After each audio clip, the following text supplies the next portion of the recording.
Sir, this year World Brain Day theme is Brain Health Access for All.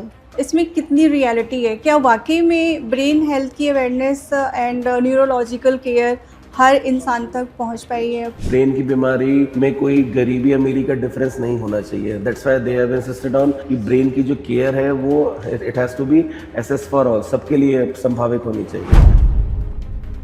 Brain health की awareness and neurological care की access में सबसे बड़े challenges क्या हैं? सबसे पहला चैलेंजेस लोगों की अवेयरनेस है। लोगों को पहले लक्षण पता रहे कब उनको न्यूरोलॉजिस्ट को दिखाना है। कोई 3 हैबिट आप बताएं जिनको हम आज से फॉलो करके अपने ब्रेन को हेल्दी बना सकते हैं। अगर आप स्मोक करते हैं तो स्मोक छोड़ दीजिए। प्रॉपर नाइट की स्लीप 7 से 8 घंटे की लीजिए और चीज़ों को एक टाइम पे एक ही चीज़ करिए। मल्टीटास्किंग अवॉइड करिए। सर, आप एक न्यूरोलॉजिस्ट हैं, तो आप अपनी ब्रेन की हेल्थ के लिए क्या करते हैं? ब्रेन के हेल्थ के लिए न्यूट्रिशन का ध्यान रखता हूँ मैं अपना। And the first last and the foremost thing is sleep.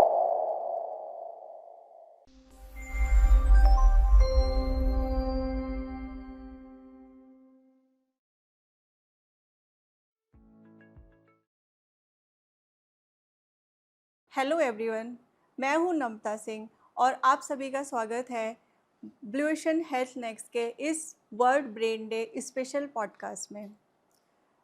अक्सर हम लोग अपना बीपी मॉनिटर करते हैं, शुगर का भी चेकअप कराते हैं, अपने हार्ट का भी चेकअप कराते हैं, बट एक ऑर्गन जो हमारे memory, movement and emotions and almost पूरी बॉडी को कंट्रोल करता है, अक्सर हम उस ब्रेन की हेल्थ के बारे में भूल जाते हैं।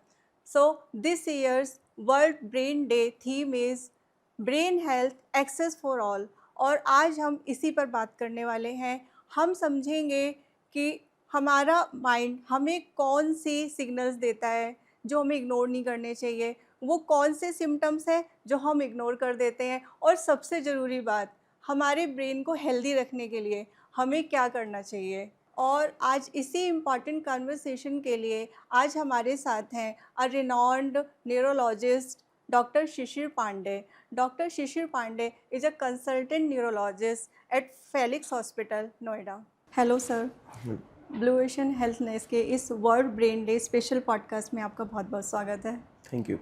सर, ब्रेन को one of the most complex organ कहा गया है और आपने इसी कॉम्प्लेक्सिटी को अपना चूज़ किया है, आपने अपना एज ए प्रोफेशन चूज़ किया है। तो मैं जानना चाहूँगी आपको ये इंस्पिरेशन कहाँ से मिली? देखिए, डॉक्टर बनने की इंस्पिरेशन तो मुझे बचपन से मेरे माँ बाप के द्वारा ही मिली। एंड रिगार्डिंग न्यूरोलॉजी ही क्यों चुना, क्योंकि अपना ब्रेन ही ऐसा फैसिनेटिंग ऑर्गन है जो कि पूरे सारे सिस्टम को कंट्रोल करता है और उसमें कई सारी बातें अभी अनखोजी बची हुई हैं जी। जो कि बाकी ऑर्गन्स में खोज ली गई। सर, अगर ब्रेन की बात करें तो हेल्दी ब्रेन का क्या मतलब है? देखिए, हेल्दी ब्रेन के 4 फिगर होते हैं। 4 हम लोग पिलर बोलते हैं उसको। जी। ऐसा होता है कि वन इज़ हेल्दी स्लीप। आपको प्रॉपर स्लीप लेनी चाहिए 6 से 7 घंटे की। प्रॉपर डाइट होनी चाहिए जिसमें ब्रेन के लिए नट्स, कैशू और जो बाकी अखरोट और बाकी जो ओमेगा फैटी एसिड्स होते हैं वो। Third one is the exercise. And the last होता है वो आपका होता है stress free environment. Okay sir. Sir, वो कौन से सिम्टम्स होते हैं जो जनरली लोग इग्नोर कर देते हैं कि ब्रेन से रिलेटेड, जैसे कि कभी किसी को हेडेक हुआ या कुछ इस टाइप की और भी चीज़ें होती हैं तो लोग पेन किलर ले लेते हैं, उनको लगता है नॉर्मल है। तो ऐसे कौन से सिम्टम्स आपको लगता है जनरली लोग इग्नोर कर देते हैं? हेडेक के लिए मैं कहना चाहूँगा, अगर आपका सिर दर्द 2 दिन से ज़्यादा टिक रहा है और मेडिकेशन लेने के बाद भी ठीक नहीं हो रहा है तो डेफिनेटली आपको अपने नियर बाय न्यूरोलॉजिस्ट को दिखाना चाहिए। सिमिलरली, अगर सडन ऑनसेट वीकनेस हो गई किसी साइड की या आवाज़ में कोई दिक्कत हो गई है, बोल नहीं पा रहे हैं, फंबल कर रहे हैं, बैलेंस में कोई प्रॉब्लम हो गई है, आई में कोई डबल विज़न दिख रहा है या आपको अचानक से कुछ वॉकिंग इश्यूज़ आ रहे हैं, तो ये स्ट्रोक के लक्षण हो सकते हैं। उस केस में भी आपको तुरंत दिखाना है न्यूरोलॉजिस्ट को। बाकी केसेस में वर्टिगो आजकल एक बहुत कॉमन प्रॉब्लम है, उसमें हम लोग का ऐसा होता है कि अगर वर्टिगो किसी लंबी प्रॉब्लम से नहीं है, जैसे मान लीजिए ईयर की प्रॉब्लम मोस्ट कॉमन होती है, बट अगर आपको लग रहा है कि आपका ईयर ठीक है एंड मेडिसिन लेने के बाद भी आपको चक्कर आ ही रहे हैं, तो आपको न्यूरोलॉजिस्ट को दिखाना है, क्योंकि ये सटल स्ट्रोक के साइन भी हो सकते हैं। Okay sir. सर जैसे आप स्ट्रोक की बात कर रहे हैं, तो स्ट्रोक सडन ये सिम्टम्स आने शुरू होते हैं या कुछ पहले से ही एहसास हो जाता है, या कुछ ऐसे सिम्टम्स आते हैं कि लोग के लिए वो अलार्मिंग होते हैं कि हाँ ये चीज़ है तो शायद हमें कंसल्ट करना चाहिए न्यूरोलॉजिस्ट से? बहुत अच्छा सवाल पूछा। स्ट्रोक के लिए मैं सबको जागरूक करना चाहता हूँ कि स्ट्रोक का जो हम लोग लक्षण होते हैं, वो अचानक से आना शुरू होते हैं और उसको हम लोग बी फास्ट के निमोनिक से याद रखते हैं। ओके। बी फास्ट मतलब अचानक से there is a sudden balance problem. ई मतलब there is a sudden onset, eye में प्रॉब्लम आ गई, यानी डिप्लोपिया यानी डबल दिख रहा है या आँख में से विज़न चली गई। एफ से एक साथ अचानक से फेशियल डेविएशन, एक तरफ का मुँह टेढ़ा हो जाना। ओके। आर्म में there is a arm weakness, हाथों पैरों की एक साइड की वीकनेस हो जाना। और एस यानी स्पीच की दिक्कत। तो टी से हम लोग टाइम बोलते हैं कि it's a time to call for ambulance, call for neurologist. Okay sir.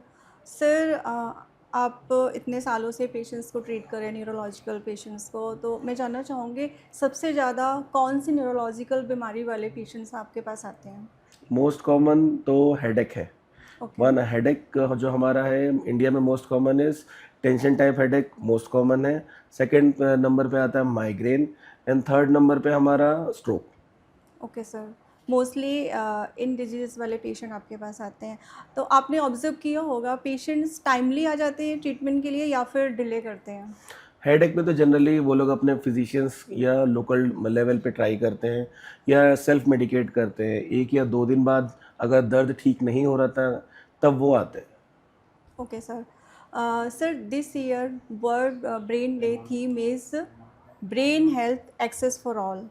सो इस थीम से लाइक इसमें कितनी रियलिटी है? क्या वाक़ई में ब्रेन हेल्थ की अवेयरनेस एंड न्यूरोलॉजिकल केयर हर इंसान तक पहुँच पाई है? देखिए ब्रेन की बीमारी में कोई गरीबी अमीरी का डिफरेंस नहीं होना चाहिए। That's why they have insisted on कि ब्रेन की जो केयर है वो it has to be access for all, सबके लिए संभावित होनी चाहिए। जनरली हम लोग हार्ट की बीमारी पे बहुत ध्यान देते हैं, क्योंकि हार्ट की बीमारी अचानक से आती है हार्ट अटैक के फॉर्म में और व्यक्ति की उससे मृत्यु हो सकती है। और बाकी बीमारी जैसे लिवर की बीमारी में भी आदमी खाना नहीं खा पाता, वो फिजिकल सिम्टम्स दिखते हैं।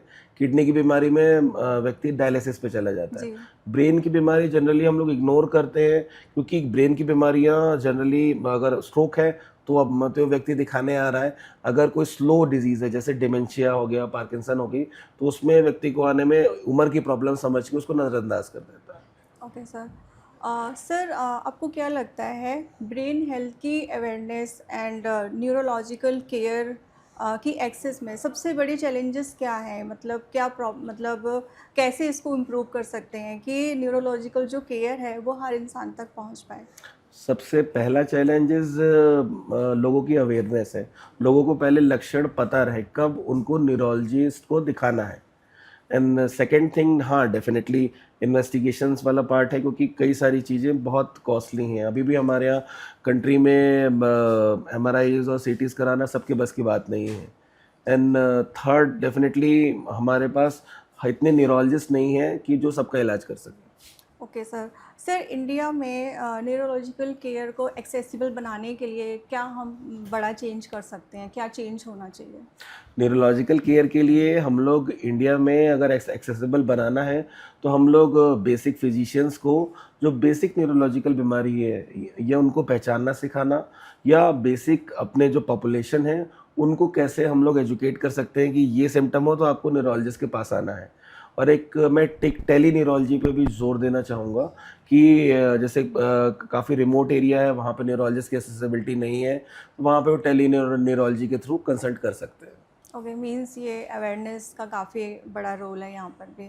तो सर मैं अभी आपने टेलीमेडिसिन जैसे आपने बताया, तो अभी मैं टेक्नोलॉजी एंड टेलीमेडिसिन पर ही बात करना चाहूँगी कि टेक्नोलॉजी एंड टेलीमेडिसिन के आने के बाद ये गैप कैसे रिड्यूस हो सकता है? देयर आर CSCs और PSCs, अगर हम गवर्नमेंट लेवल पे बात करें तो वहाँ पे वो लोग वीडियो कॉन्फ्रेंसिंग के थ्रू न्यूरोलॉजिस्ट कंसल्टेशन अपने डिस्ट्रिक्ट हॉस्पिटल या जहाँ पर उनके जो मेन सेंटर है जहाँ पे पोस्टेड है वहाँ करा सकते हैं।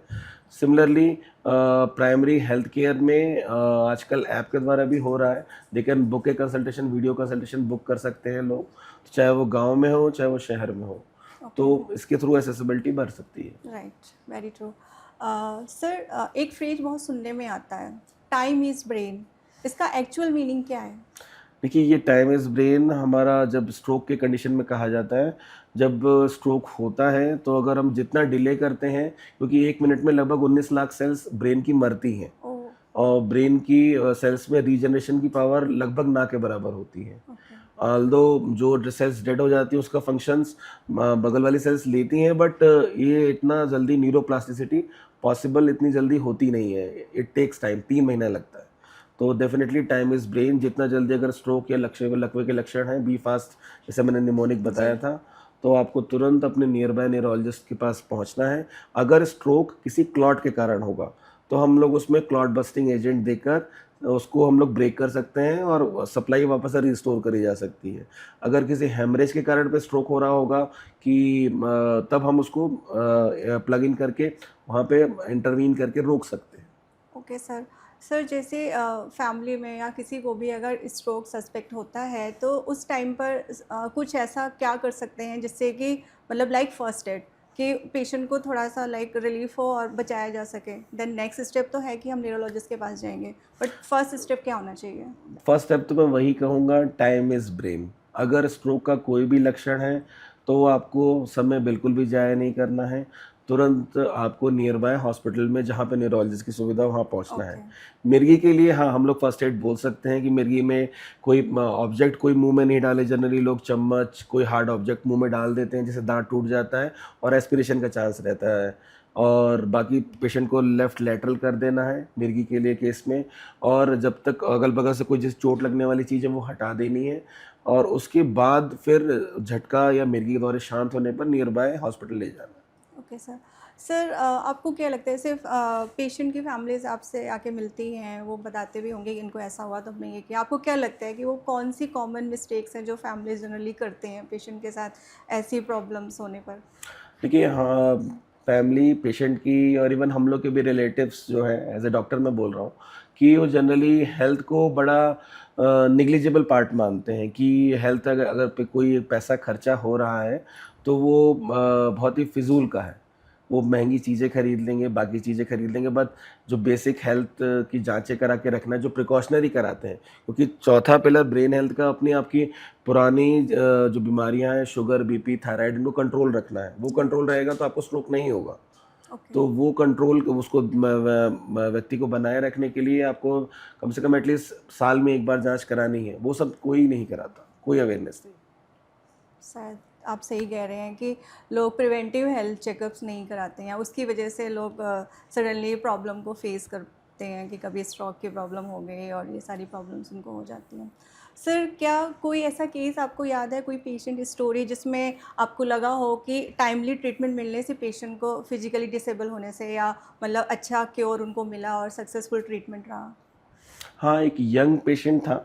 यंग पेशेंट हम लोग के पास अर्ली मॉर्निंग के टाइम पे आया था। स्ट्रोक का ही केस था। एक साइड की राइट हैंड साइड पूरा उनका काम नहीं कर रहा था। लकीली सुबह 6:30 बजे से इवेंट हुआ था, जब वो सो के उठे थे, हम लोग के पास वो 7 बजे तक में हॉस्पिटल में पहुंच गए थे। हम लोग ने तुरंत सीटी कराया, सीटी में कोई साइन नहीं था, बट बाय नाउ उसके उनका जो स्ट्रोक वाले सिम्टम्स थे वो इम्प्रूव होने लगे। ओके, तो हम लोग भी थोड़ा मसक्ते में आए कि शायद स्ट्रोक रिवाइव हो रहा है कि क्या हो रहा है। फिर से उसको वापस से वैक्सीन वीनिंग में स्ट्रोक के सिम्टम्स फिर से आए। तो ये स्टटरिंग फॉर्म ऑफ स्ट्रोक था उसको। ओके, फिर हमने एमआरआई कराया, उसमें हमें स्ट्रोक के लक्षण मिले, हमने तुरंत उसको क्लॉट बस्टिंग एजेंट दिया, और वो यंग था उसका। और बाद में हमें पता लगा कि उनका भी कोई प्रिवेंटिव किसी भी इसमें विश्वास नहीं, इवन कोई किसी चेकअप पे नहीं, दवा पे भी नहीं था। किसी तरह जब अपने शरीर पे पड़ी तब दवा और डॉक्टर पे विश्वास उनका जागा और फिर उन्होंने प्रॉपर फॉलोअप किया। ओके, मतलब फिर भी टाइमली ट्रीटमेंट मिलने से उनका सक्सेसफुल रहा ट्रीटमेंट। Okay sir. सर, अभी आपने हेडेक के बारे में बताया था। आजकल हेडेक लगभग हर एक इंसान को होता है। जनरली हम लोग क्या करते हैं, हेडेक हुआ, मेडिसिन खाई, ठीक हो गया, अपना काम शुरू कर दिया। हम उस टाइम शायद ये रियलाइज़ नहीं करते कि हमें एक बार कंसल्ट करना चाहिए।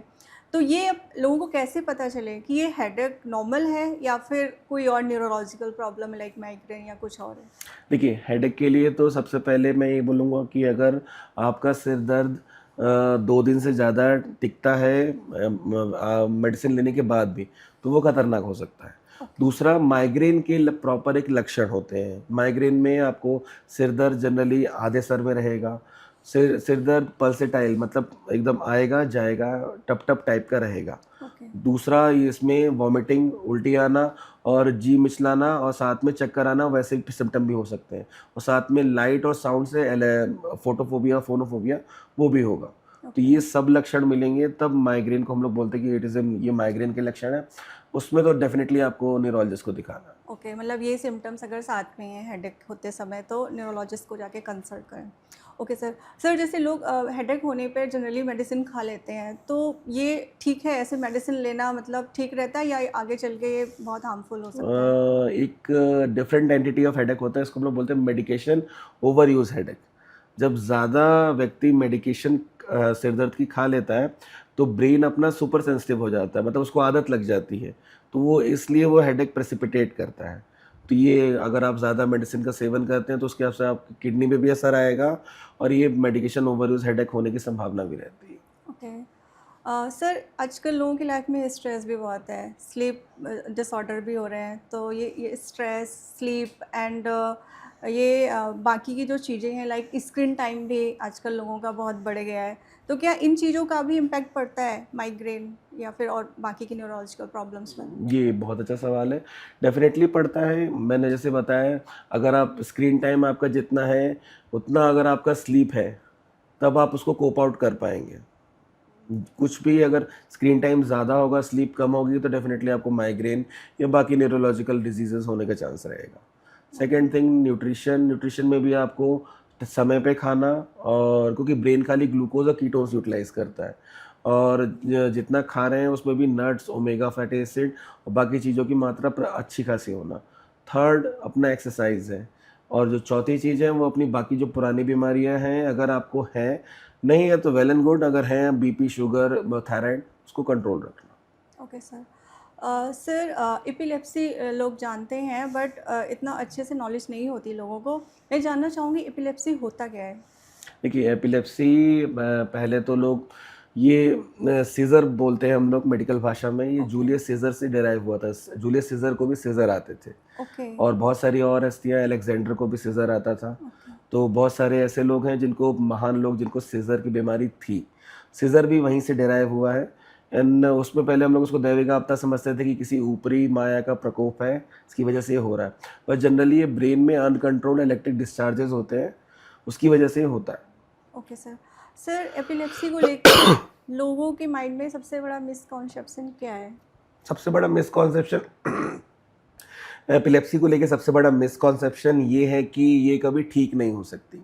अगर एक बार हो गई है, आपने दवा खाना शुरू कर दिया है, तो आपको लाइफ लॉन्ग खानी पड़ेगी। बट ऐसा बिल्कुल नहीं है। अगर आप एपिलेप्सी का टाइमली ट्रीटमेंट करते हैं तो एक दवा का पर्टिकुलर कोर्स होता है, 3 साल, 5 साल, उसके बाद हम लोग दवा बंद कर सकते हैं। ओके, मतलब एपिलेप्सी होने के बाद भी अगर सक्सेसफुल ट्रीटमेंट हो जाए तो आगे नॉर्मल लाइफ हो सकती है लोगों की? बिल्कुल हो सकती है। और ये एपिलेप्सी वालों का दिमाग बाकी लोगों से ज़्यादा चलता है। उनको हम लोग को थामना पड़ता है, इसलिए एपिलेप्सी हो रही है। डेफ़िनेटली वो अच्छा करते हैं, बाकी चीज़ें बस वही है कि टाइमली ट्रीटमेंट मिल जाए, जिससे उनका ब्रेन का विकास प्रॉपर हो सके। Okay sir.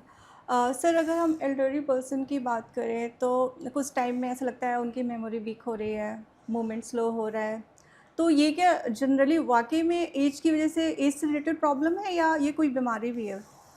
इनिशियली एज से रिलेटेड हम लोग पहले सोचते थे, बट मेमोरी वीकनेस होना, देखिए, आपको मेमोरी वीकनेस भी 2 प्रकार की होती हैं। अगर आपने कुछ चीज़ें आपने कहीं रख दी, आपको ध्यान नहीं आई, बट थोड़ा-सा दिमाग पे ज़ोर डालने पे या क्लू देने पे ध्यान आ गया, तो डेफ़िनेटली इट इज़, हम लोग बोलेंगे भाई एज से रिलेटेड है। ओके, और बट आपको ये ध्यान ही नहीं है कि आपने कहाँ रखी थी, रखी भी थी कि नहीं रखी थी, तब हाँ, वो कुछ किसी बड़ी बीमारी का अंदेशा या खतरा हो सकता है।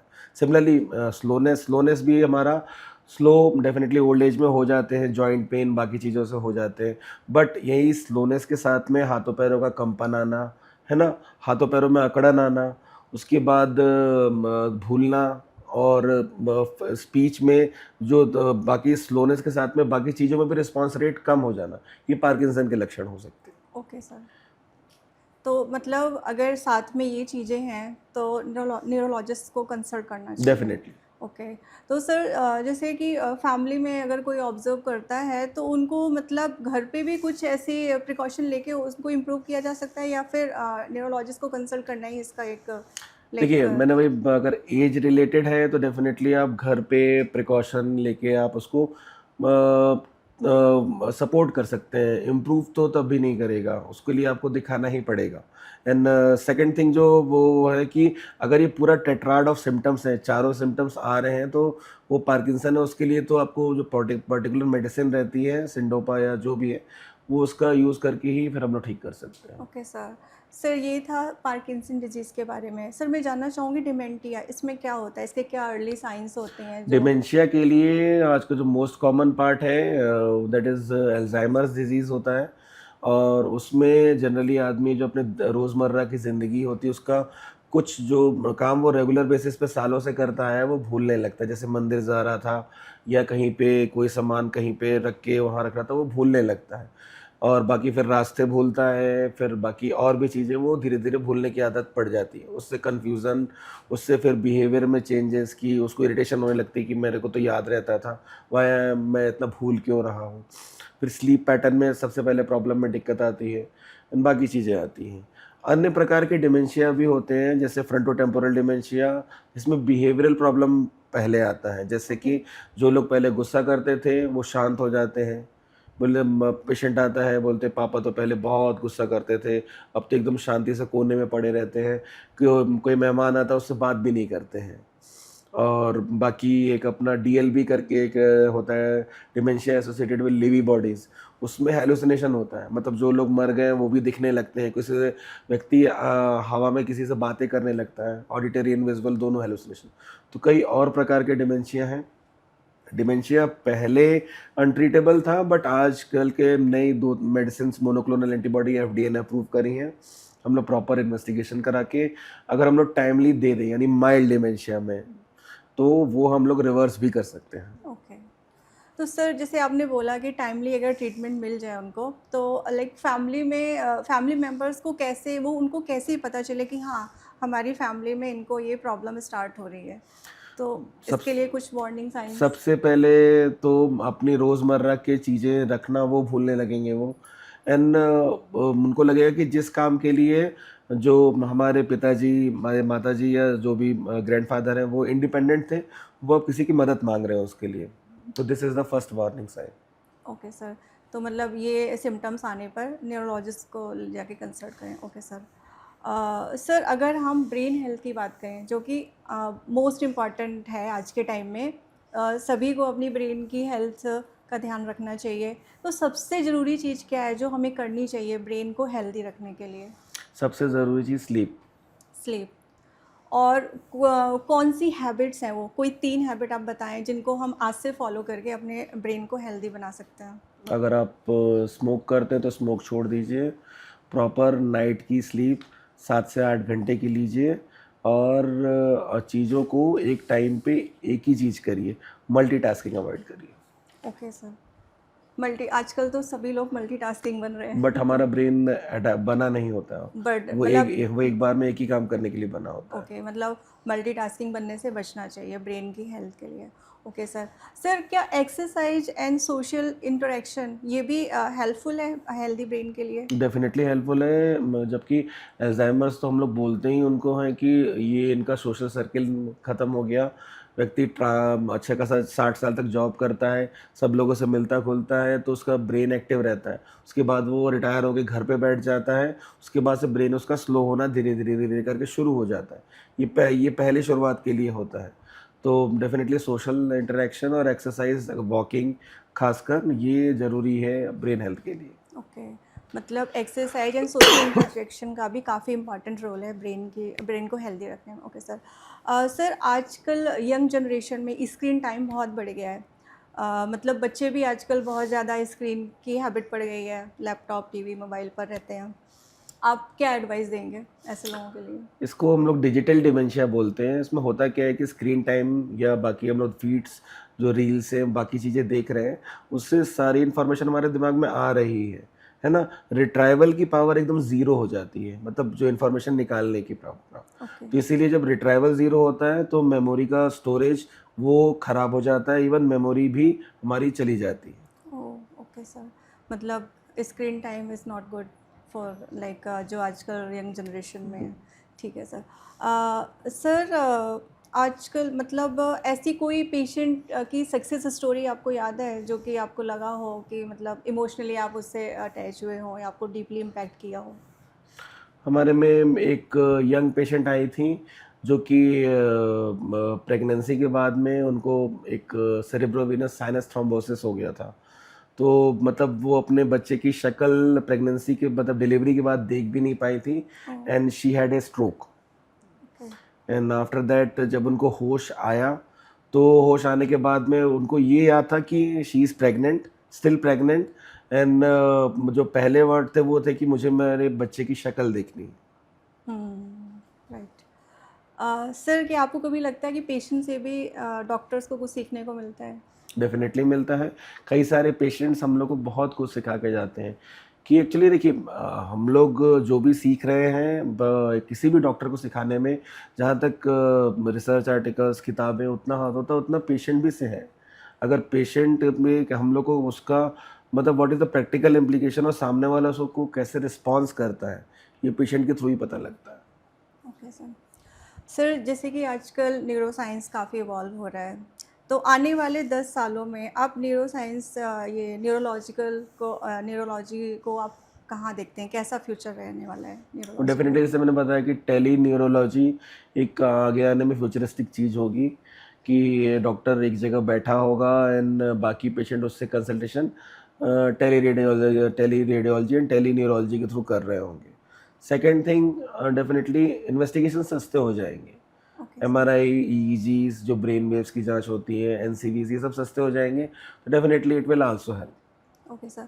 सर एआई का क्या रोल होने वाला है इन बीमारियों के डायग्नोसिस और ट्रीटमेंट में कैसे ट्रांसफॉर्म कर सकता है? एआई इसमें अवेयरनेस में बहुत हेल्प करेगा कि जैसे अगर लोगों को जैसे हर चीज़ सर्च करने की आदत हो गई है, तो डेफिनेटली आजकल अब कुछ भी होता है तो लोग चैट जीपीटी पे डालते हैं कि मुझे फलाना सिम्टम्स आ रहे हैं, तो क्या हो सकता है, तो ये एटलीस्ट ये बता देगा कि it could be this thing. But आजकल के इसमें प्रॉब्लम ये हो रही है कि वो एग्जाइटी ज़्यादा क्रिएट कर रहा है। अगर राइट। हेडेक हो रहा है तो एआई 4 डिफरेंशियल्स बताता है, तो उसमें एक ब्रेन ट्यूमर भी आ जाता है। तो व्यक्ति बाकी चीज़ों को, जो सरल चीज़ें हैं, माइग्रेन, टेंशन, टाइफाइड, उसको इग्नोर करके सीधे ब्रेन ट्यूमर पे ध्यान देने लगता है। और टेंशन बढ़ जाती है। टेंशन बढ़ जाती है। Okay sir. सर क्या आने वाले समय में ऐसा हो सकता है कि ब्रेन डिजीजेस को सिम्टम आने से पहले ही आइडेंटिफाई किया जा सके? डेफ़िनेटली हो सकता है, जैसे हमारे उसमें जेनेटिक स्टडीज़ बाकी चीज़ों के लिए जैसे आई हैं, उसमें ब्रेन डिसीज़ में भी आ सकती हैं। तो देखिए अवॉइड करने का तरीका वही है, good food, exercise and good sleep. Okay sir. True. Sir अभी एक रैपिड फायर राउंड होगा। सर पहला क्वेश्चन है, हेल्दी ब्रेन के लिए एक habit. Sleep. Okay sir. Sir एक सिम्टम जो कभी इग्नोर नहीं करना चाहिए ब्रेन की हेल्थ के लिए? एक साइड में हेमीपैरेसिस या वीकनेस। ओके। माइग्रेन का वन कॉमन मिथ? ये क्योंकि माइग्रेन हमेशा ट्रीटेबल नहीं होता। सर कुछ क्वेश्चन आपसे जुड़े हुए जो कि हमें जानने में हेल्प करेंगे। Doctor Shishir Pande beyond the white cot कैसे हैं? सर अगर आप डॉक्टर नहीं होते तो क्या होते? तब मैं टीचर या रिसर्चर होता शायद। Okay sir. हॉस्पिटल के बाहर आप कैसे एंजॉय करते हैं? हॉस्पिटल के बाहर अपना सारा टाइम, अगर जो संडेज़ का है, वो फैमिली के साथ में और अपने दोस्तों के साथ। Okay sir. सर आप एक न्यूरोलॉजिस्ट हैं, तो आप अपनी ब्रेन की हेल्थ के लिए क्या करते हैं? ब्रेन की हेल्थ के लिए न्यूट्रिशन का, हाँ, ध्यान रखता हूँ मैं अपना, and the first and last and the foremost thing is sleep. Okay. नींद रात की पूरी हो। ओके सर, मतलब 7 से 8 घंटे की नींद पूरी करना। Okay sir. सर हैप्पीनेस का ट्रू मीनिंग क्या है आपके लिए? ये तो आपने बहुत कठिन सवाल पूछ लिया। हैप्पीनेस का ट्रू मीनिंग सबके लिए अलग अलग होता है, and regarding as far as neurologist के लिए कंसीडर करें कि हम लोग को ये लगता है कि हमारे पेशेंट ठीक रहें, और सबके पास एटलीस्ट ये अवेयरनेस तो एटलीस्ट पहुंचे कि ब्रेन के भी ऊपर भी हमें ध्यान देना चाहिए। एग्जैक्टली जनरली लोग अपनी बीपी शुगर ये सब चेक हम्म, करते रहते हैं, बट ब्रेन से रिलेटेड ब्रेन कोई चेकअप नहीं कोई कराते चेकअप हैं। नहीं कराता। सर क्या कोई चेकअप है जो लाइक लोगों को कराना चाहिए कि आजकल हाँ? लोग अवेयर हो गए हैं, they are doing it, but अभी किसी हेल्थ पैकेज है उसमें ऐसा, ये इवन गवर्नमेंट भी ऐसा कुछ मतलब अभी कोई मतलब लाइमलाइट में नहीं है, but people are still aware कि हमें ये कराना चाहिए। Okay sir. Sir stressful day के बाद आप अपने आप को रिलैक्स करने के लिए क्या करते हैं? मैं अपनी फेवरेट किताब पढ़ता हूँ। Okay sir, that's good. Sir आज की कन्वर्सेशन से हमें brain health and neurological problems के बारे में काफ़ी अच्छी जानकारी हुई है, एंड हमें पता चला कि ब्रेन को हेल्दी रखने के लिए हमें क्या करना चाहिए।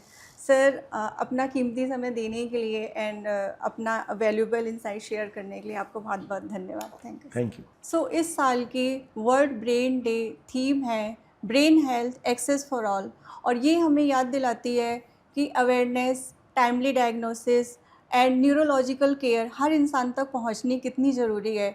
और बस इसी में ये हमारा एक छोटा सा प्रयास था। सो आप अपनी ब्रेन हेल्थ का ध्यान रखिए, अपने सिम्टम्स को इग्नोर मत करिए। मैं हूं नम्रता सिंह, आप देख रहे थे ब्लू ओशन हेल्थ नेक्स्ट। मिलते हैं नेक्स्ट एपिसोड में। Thank you for watching.